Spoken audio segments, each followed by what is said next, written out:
How can a wealthy entrepreneur deal with depression? If you're finding yourself in a position where you've been financially succeeding for quite a while, or only recently you've really hit a level of success when you realize you don't need to work so hard, yet somehow you're not fulfilled. Somehow you still feel like there's something missing. If that's the case, then this is the video for you, because in today's video, I'm going to be uncovering how to deal with feeling depressed even after you've perhaps succeeded at that thing that you've always wanted to. And once you've taken this on, you will have a completely new mindset, or certainly a new way to move forward and be able to truly access that deep satisfaction that I know that you yearn. Let's do this. I am Dan Warburton, a transformational coach who's known for having enabled thousands of entrepreneurs and business owners to succeed in extraordinary ways. I've also got web spaces full of testimonials backing this up, and I'm often invited to speak to audiences of thousands around the world about what transformation makes possible. I now get to live an extraordinary lifestyle, and I want you to be able to experience the same. How can a wealthy entrepreneur deal with depression? So first of all, let's break down what depression is. Depression is always the outcome of living in a realm of expectation. So if you were to check in with where your lack of happiness or your depression comes from, I guarantee you that you thought that where you are now was going to be different. I'm right, aren't I? You thought that after you'd achieved all this and succeeded to the levels that you have, and you've created the life that you have now, perhaps you have the dream home, and you even have a partner in your life that should really be actually very fulfilling for you, but somehow it's what you're in isn't fulfilling. Perhaps you've got, as I was saying in the introduction, you have all this wealth in your life. If at any point anything I say in this video resonates with you, then hit that subscribe button, because I'm going to be covering more and more topics like this going into the future. But you're finding yourself that even though you've achieved all these things, there's still something missing. It's because you thought that where you are now would be different than it actually is. You had expectations. And this is the cause of all depression. So what is it that causes us to have expectations? Well, if we were to travel back in time, have a look, keep going back in your past. Have a look. What were the relationships that you saw, or dynamics that you saw between your parents and finances, or your parents and success? And perhaps what were the demands placed on you by your parents and your surroundings? Because I guarantee that something happened when you were younger that caused you to feel like, I am going to show the world. I'm going to prove to everyone what I'm made of. I don't care what anybody else says or thinks about me. I'm going to prove them wrong. But the truth is, there's a lot of care. There's almost too much care. There's actually a fear of letting others down. And there's a fear that if you don't maintain this constant drive and this constant work, and if you let go and start to relax, that it could all start falling apart. And there's maybe a sense that if it does all fall apart, what are people going to start thinking about you? And so based on that, you went for it and you've worked really, really hard, and you've got yourself to where you are now. And I congratulate you on everything that you've achieved. But the truth is, there's still something missing. You don't have that freedom. You don't have that fun. You don't have that alacrity. You don't have that feeling of full self-expression and wonder like you once did as a child. Why? Because when that event happened in the past and you were left with this feeling of I must show everyone, I must prove everyone, you invented an interpretation or a view of yourself and the world that's caused you to be in survival ever since. Now, the great thing is about that survival is to survive it, you've had to prove the world and prove to yourself that you can do this, that you are capable, that you are this successful. And in the determination to prove to yourself in the world that you are not what you feared you are from that past event, you've now managed to prove to yourself and everyone else that you're not but yet now you realize that you've been running on something that was never true. Are you getting a sense of this? Are you getting a sense of where I'm going with this?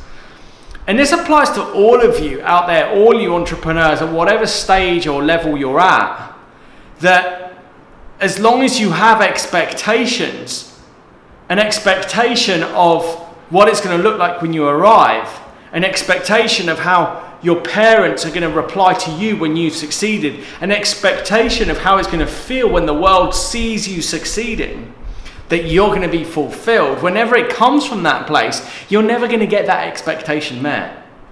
Never.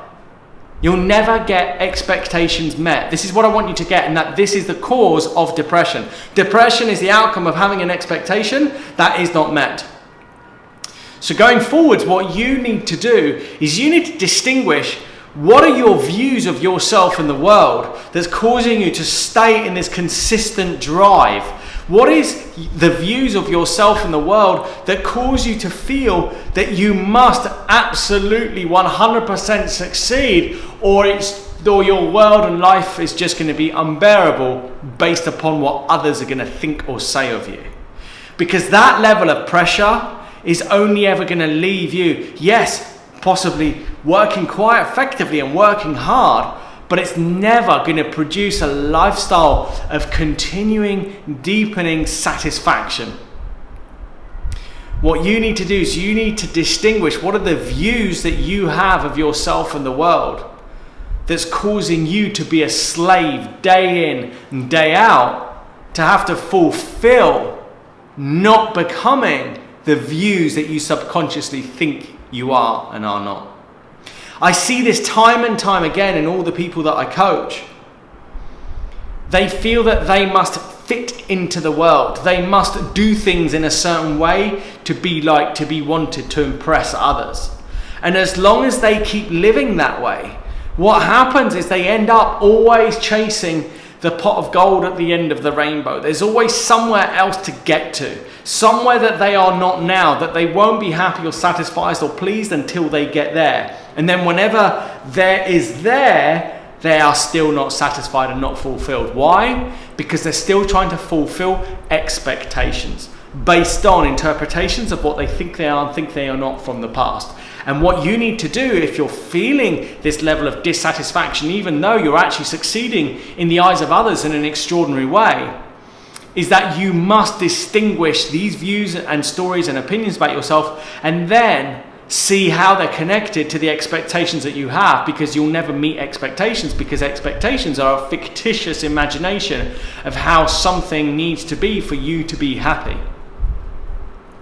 Are you getting a sense of this? So start doing the deeper work. Start actually questioning, what would a life free of expectation look like? What would it look like if you woke up each day and you were happy to just do what you do, almost like your dharma, your calling, almost like a deep way of serving humanity? And whichever way that is that you serve humanity in, through your businesses, through your services, through your products that become available to other people, whichever way it is that you serve people, that's your daily being. Look at it rather than a doing, that's your being. That's your self-expression in the world. What would become possible if that was just your expression day in, day out, without attachment? Imagine that you really didn't care what the results were, and you didn't care what people thought of you. And this gave you the opportunity to just try something new, to express your business, your company, your brand in a way that actually uplifts you. Not in a way that's to impress others, not in a way that's to earn even more money, and not even in a way maybe that's to impact the world in an even greater way than you are already. In fact, it's the opposite. It's beginning to get that everything you have achieved is already greatness, that there's nowhere more for you to go. There is only for you to celebrate you and who you've become today. So to recap, Depression is always the outcome of a level of expectation, expecting the world to be different than it actually occurs to you right now. Then there's starting to get, what is the expectations I have that are usually based on an interpretation of what we think we are and think we're not in the world. Then it's about doing the work to become aware of those interpretations and then to unlearn them, to then break through them and free ourselves of them. And thus, we then get to access a new level of self-expression and freedom. Now, this isn't easy, but at least from now, you know where to look and you know what you're looking for. You realize that if you're in depression, that you're just living in a world of expectations. And it's time to give up living in a realm of expectation. If you got anything from this video, then do hit that like button and do subscribe, because I'm going to be covering many more videos along these topics, and I'm going to be enabling you not only to succeed and create and live your dream lifestyle, but to live a lifestyle of deep satisfaction day in and day out. Well done for watching this video, and remember, whatever you do, dream the dream, choose the dream, live the dream. Cheers.